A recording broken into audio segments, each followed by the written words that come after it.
क्या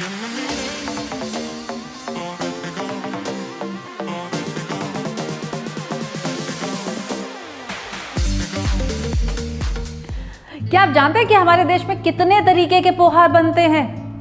यकीन मानेंगे, 75। जी हाँ, बिल्कुल सही सुना आपने, 75 तरीके से पोहा बनते हैं हमारे देश में। और आज इन्हीं 75 वैरायटीज में से 4 पोहा की रेसिपीज मैं आपके साथ शेयर करूंगी।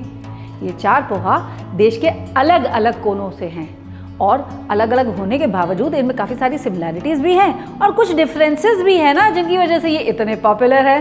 लेकिन क्या खासियत है पोहे की जिसकी वजह से ये ऑल ओवर इंडिया इतना पसंद किया जाता है? भाई, एक तो ये खाने में बहुत हल्का होता है और लंबे समय तक आपको फुल वाली फीलिंग देता है। दूसरा, काफ़ी इकोनॉमिकल भी होता है। और तीसरा, झटपट बन जाता है ना। तो भाई, जितने लोग वज़न कम करने की कोशिश कर रहे हैं या डाइटिंग कर रहे हैं, वो मेरी ये 4 रेसिपीज़ नोट करना बिल्कुल ना भूलें। तो चलिए बनाते हैं ये 4 पोहा। अब पोहा बनाने के लिए सबसे पहला सवाल ये है कि भाई पोहा कौन सा लिया जाए? क्या वो महीन वाला चूड़ा लिया जाए या मोटे वाला पोहा लिया जाए? तो हमेशा नोट कर लीजिए, हमेशा आपको मोटा वाला पोहा यानी कि मोटा चूड़ा लेना है, महीन वाला कभी नहीं। क्यों? क्योंकि जो महीन चूड़ा होता है, जैसे ही आप उसे भिगोएंगे ना, क्या हो जाएगा, वो एकदम मशी हो जाएगा और खिला खिला बिल्कुल नहीं बनेगा। तो क्योंकि मैं आपके साथ 4 रेसिपीज शेयर कर रही हूँ, तो इसीलिए मैंने यहाँ पर 4 कप पोहा यानी कि चूड़ा ले लिया है। अब पहला स्टेप तो हर रेसिपी का बिल्कुल सेम है और वो ये कि आप इसे एक बार पानी से धो दीजिए और 10 मिनट के लिए इसे भिगो करके छोड़ दीजिए। और इसे पहले एक बार पानी से वॉश कर लेती हूँ। पोहा अच्छे से धुल लेने के बाद इसे आप ड्रेन कर दीजिए। पोहा का सारा पानी निकाल देने के बाद 10 से 15 मिनट के लिए हम इसे छोड़ देंगे ताकि ये सारा एक्सेस मॉइस्चर अब्जॉर्ब कर ले और हमारा एक एक दाना पोहा का खिल जाए। और जब तक ये फूलता है तब तक आपको ये बता दिया जाए कि हमारी आज की 4 पोहा की रेसिपी कौन कौन सी है। तो भाई, सबसे पहले तो अपने पड़ोस में मैं जाऊंगी ना, लखनऊ के सबसे पास है बनारस। तो पहला तो होगा बनारसी चूड़ा मटर और वहाँ से लेकर चलेंगे आपको इंदौर। इंदौर का फेमस इंदौरी पोहा, उसकी भी एक खासियत है जो आपको बनाते वक्त बताऊंगी। इंदौर से निकलेंगे तो आगे बढ़ जाएंगे मुंबई की तरफ, जहाँ का कांदा पोहा मुझे जो बहुत पसंद है, कांदा पोहा बना लेंगे। और इसके बाद चलेंगे थोड़ा सा साउथ की तरफ और बनाएंगे अवियल उपमा। तो चलिए शुरू करते हैं सबसे पहले बनारसी चूड़ा मटर के साथ। अच्छा, बनारसी चूड़ा मटर बनाने के लिए ना, चूड़ा पहले हम थोड़े से दूध के साथ भी भिगोते हैं, तो हम भी वही कर लेते हैं। पहले थोड़ा चूड़ा यहाँ निकाल लिया जाए। अराउंड 1/4 ऑफ द पोहा मैंने यहाँ निकाल लिया है, यानी कि 1 कप। अब इसमें ऐड करूँगी मैं दूध। कितना दूध? Around 1/4 cup of milk I am adding to this. और इसी के साथ ऐड करूँगी इसमें नमक, आधा चम्मच इसमें चीनी भी जाती है। अब एक फोक की सहायता से इसे फ्लफ करके मैं रख लेती हूँ। अब बनारस का पोहा बनता है दूध और घी के साथ, काफ़ी रिच होता है। इसीलिए सबसे पहले पैन में हम लेंगे देसी घी और पहले इस घी को पिघल जाने देंगे। और जब ये घी हो जाएगा गरम, ऐड करूँगी सबसे पहले इसमें 1 चम्मच जीरा। जीरा जब थोड़ा चटक जाएगा, थोड़ा सा लाल हो जाएगा, तब ऐड करेंगे इसमें हम 1 चम्मच बारीक कटी हुई हरी मिर्च। इसी के साथ 1 चम्मच बारीक कटी हुई अदरक भी।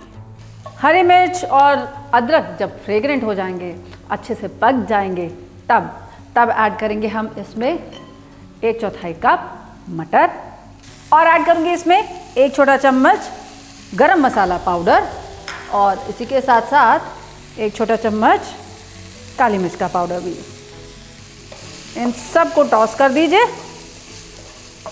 अब मटर जब थोड़ा सा भुन जाएगी, हल्की सी ये पक जाएगी, तो जब ये भुन जाएगी तब इसमें ऐड करेंगे हम अपना सोक किया हुआ पोहा। इसे सिर्फ आप अपने पैन में निकाल लीजिए। अब ये पोहा मटर के साथ आप टॉस कर दीजिए। अच्छा, बहुत लोग इसमें हल्दी भी डालते हैं और बहुत लोग इसमें लाल मिर्च भी डालते हैं, लेकिन बिलीव मी, जो स्ट्रीट स्टाइल वाला जो बनारसी पोहा होता है ना, चूड़ा मटर जिसे कहते हैं, उसमें ना हल्दी जाती है ना ही लाल मिर्च, और टमाटर तो बिल्कुल भी नहीं। बस 2 से 3 मिनट के लिए आप इसे इसके साथ टॉस कर दीजिए, फिर गैस को कर देंगे हम बंद। अब इसमें ऐड करेंगे 1 tablespoon lemon juice. Lemon juice डाल के कभी इसे कुक नहीं करते हैं, ये बात याद रखिएगा। फिनिश करेंगे इसे थोड़े बारीक कटे हुए हरा धनिया के साथ। तो बनारस की गलियों का मशहूर बनारसी पोहा, जिसमें है हल्की सी मिठास और दूध भी, तो देखा यही खासियत है इसकी। और जानते हैं जब सर्दियों में फ्रेश मटर आती है ना, तो ये सबका गो टू स्नैक यानी कि फेवरेट स्नैक बन जाता है for just about any part of the day. तो बनारस का पोहा नंबर 1 डन। अब चलते हैं इंदौर की तरफ। इंदौरी पोहा की 2 खासियत हैं, एक तो वो जीरावन मसाला जो इसके ऊपर से डाला जाता है, और दूसरा ये कि इसे स्टीम करके बनाया जाता है। पोहा जो है वो पैन में नहीं स्टीम में पकता है। तो इसके लिए पहले क्या करेंगे, पहले तो हम जीरावन मसाला बना लेंगे, और उसके लिए क्या क्या इंग्रेडिएंट्स चाहिए चलिए बताते हूँ। तो अपने पैन में मैं लूँगी 2 तेज पत्ता, 3 लौंग, इसी के साथ 1 चम्मच जीरा, 1 चुटकी हींग, 1 मोटी इलायची, 1 चम्मच मोटी सौंफ, आधी जावित्री, और 1 छोटा टुकड़ा जायफल का, और 1 टुकड़ा दालचीनी का भी। अब इनको पहले हल्का सा मैं भून लूँगी, और इसी के साथ 1 चम्मच होल कोरिएंडर यानी कि खड़ी धनिया भी। अब इनको आप भून लीजिए जब तक ये थोड़ा सा फ्रेग्रेंट नहीं हो जाते। अब गैस को कर देती हूँ बंद, और इसे एक प्लेट में निकाल करके मैं ठंडा होने दूँगी। भाई बड़ा खास होता है ये जीरावन मसाला। अभी इसके अंदर कुछ मसाले और जाएंगे, तो इससे पहले कि वो मसाले कौन कौन से मैं आपको बताऊं, आप मुझे ये बताइए कि आपने अभी तक मेरा चैनल सब्सक्राइब किया है कि नहीं किया। भाई नहीं किया तो जल्दी से कर लीजिए, तभी तो देश भर की अलग अलग और बहुत ही डिलीशियस वाली सारी डिशेस मैं आपके साथ शेयर कर पाऊँगी। और याद है ना आपको कि अगर आप ये बेल आइकन दबाते हैं तो मेरी हर नई रेसिपी का नोटिफिकेशन आप तक पहुँचेगा तुरंत। एंड में लाइक ज़रूर कीजिएगा, और कमेंट करके मुझे ज़रूर बताइएगा कि 4 पोहे कितने बढ़िया थे। ये मसाले जब ठंडे हो जाएंगे ना, इनमें कुछ मसाले मैं और मिलाने जा रही हूँ, जिसमें है 1 teaspoon Kashmiri red chilli powder. ये देगा इसे एक बहुत अच्छा सा कलर।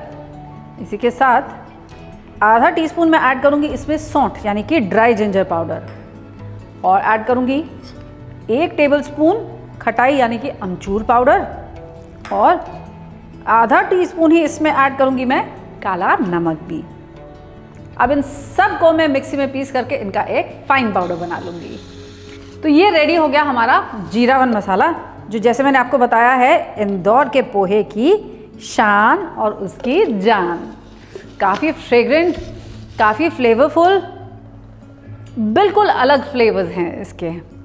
और अब क्या किया जाए, तो जैसे मैंने आपसे कहा था कि पहले पोहे को हमको स्टीम करना है, तो एक तरफ मैं पोहा स्टीम करने के लिए चढ़ा देती हूँ और दूसरी तरफ उसके तड़के की तैयारी कर लेती हूँ। तो एक बर्तन में पानी उबालने चढ़ा दिया है, और उसके ऊपर रख रही हूँ मैं अपना स्टीमर। और जब पानी उबलने पे आ जाएगा ना, इसमें स्टीम आ जाएगी, तब मैं इसमें ऐड कर दूँगी पोहा। तो भाई पोहा तो मैंने ऑलरेडी भिगो करके रखा हुआ है ना। अब इस पोहा में मैं थोड़ा सा नमक, थोड़ी हल्दी और चीनी मिला करके इसे मिक्स करके पहले रख लूँगी। तो ये हल्दी, चीनी और नमक, इन सबको हल्के हाथ से मिक्स करके हम रख लेते हैं।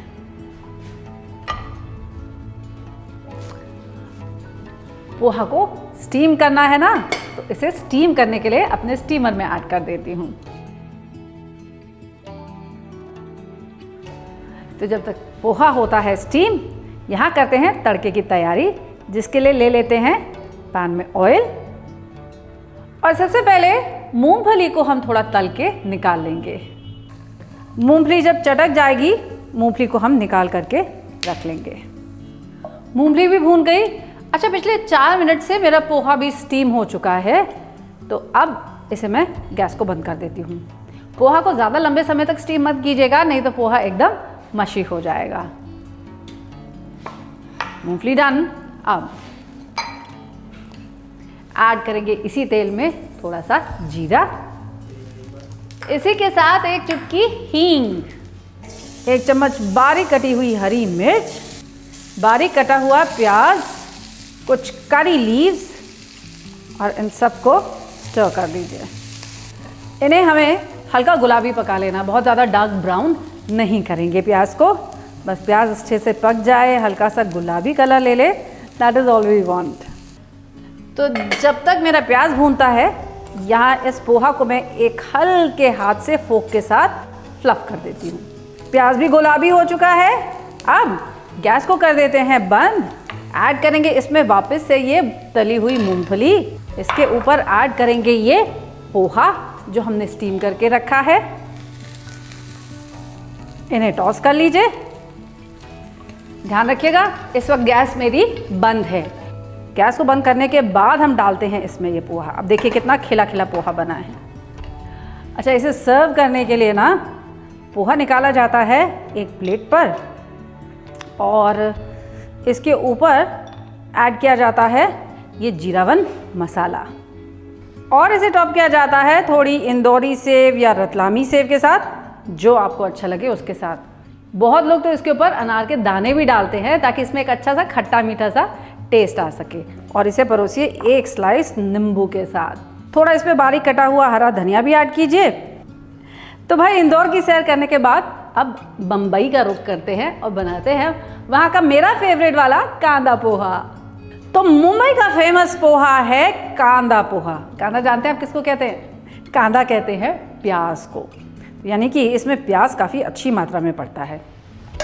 इसमें एक चीज़ और भी पड़ती है जानते हैं, वो है आलू यानी कि बटाटा, लेकिन इसे बटाटा नहीं कांदा पोहा ही कहेंगे।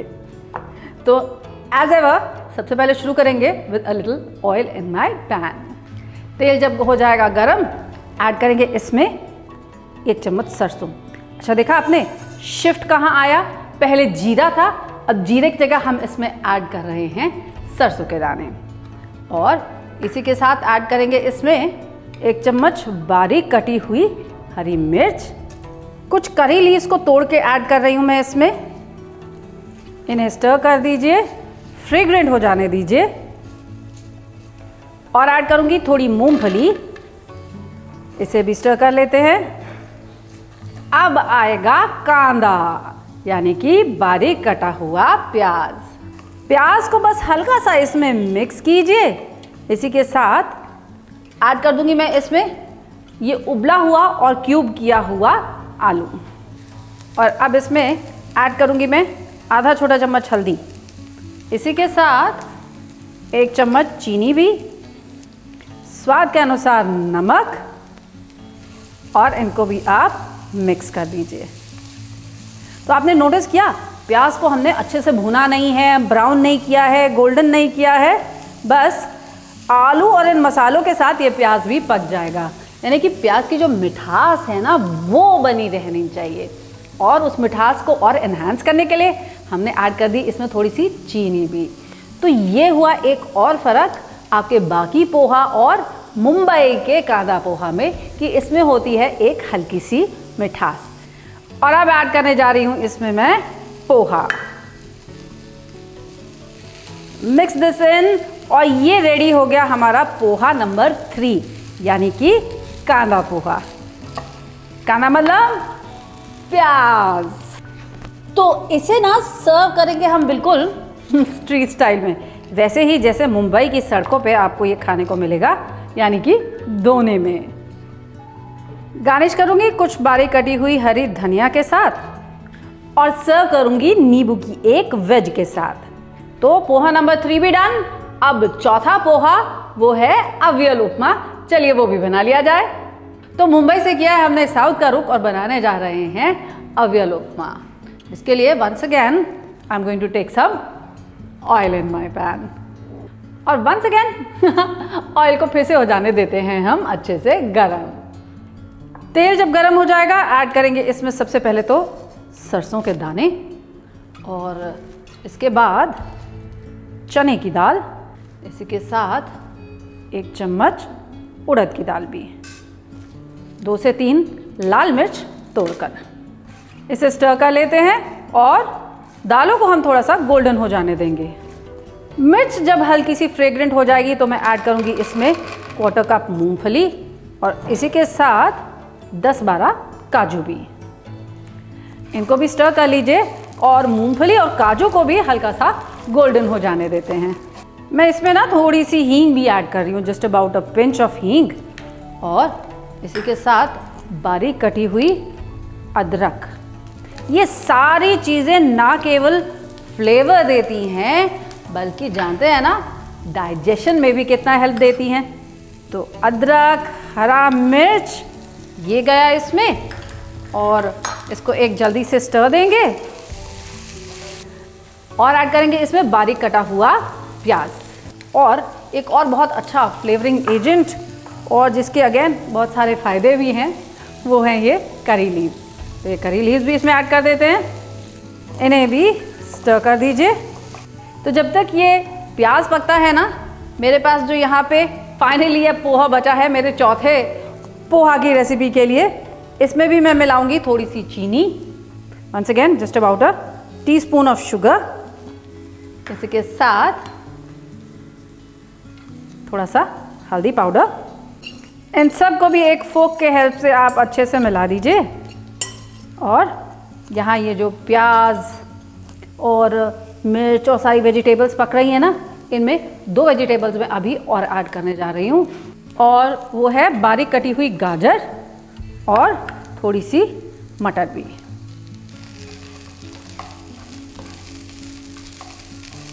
गाजर को, मटर को, इन सब चीज़ों के साथ आप अच्छे से टॉस कर लीजिए।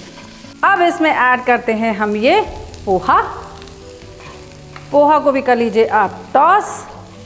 जानते हैं अवियल का मतलब क्या होता है? अवियल का मतलब होता है बीटन राइस, यानी कि पोहा। तो ये क्या हुआ? पोहे का उपमा, इसीलिए कहते हैं इसे अवियल उपमा। तो चलिए इसे भी सर्व कर लिया जाए। गार्निश करेंगे इसे थोड़े बारीक कस किए हुए नारियल के साथ और थोड़ी धनिया भी। तो देखा आपने, हो गए तैयार हमारे हिंदुस्तान के 4 कोनों से 4 अलग अलग तरीके के पोहे। और मुझे ज़रूर बताइएगा कि आपको इन चारों में से सबसे ज़्यादा कौन सा पसंद आया। आपके कमेंट्स का मुझे इंतज़ार रहेगा।